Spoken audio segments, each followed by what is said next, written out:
it's hard to quit. I've been thinking about that. I think eventually I'll be forced to quit. Dr. Ron Gillilan just turned 87 and has been sporting a doctor's jacket for some 50 years, so nobody would blame him for hanging up the stethoscope. What a story! Growing up in rural Ohio, this bright high school student with stellar grades had no money to even think about college. And then? So one farmer who was, I'd say, is a very successful farmer, who my family knew for years, came over one day and knocked on the door, and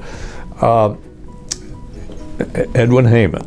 He came in and, visited, and he said, "Ronnie, I hear you want to go to college, is that right?"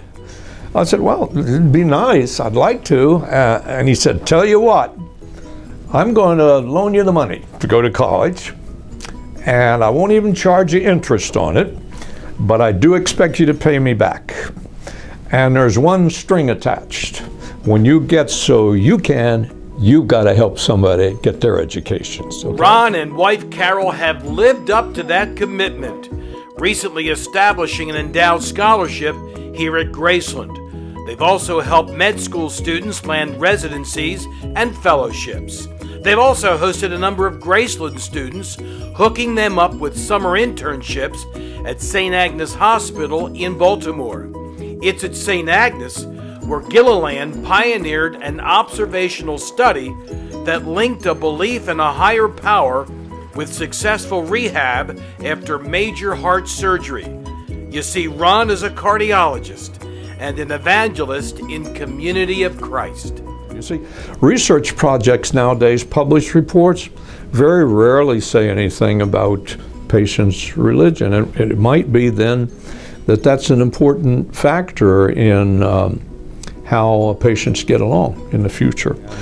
At least we found from our observational data, the folks who had spiritual distress did not do as well. Their mortality was higher when we looked at 8 years.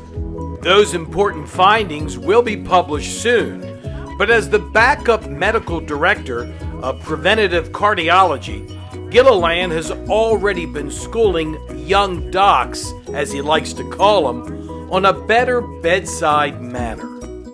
We are really so dependent on our computers and our cell phones, and sometimes docs do rounds by just looking at what the data, and we're getting sort of distanced from our patients and how much time we spend with the patient.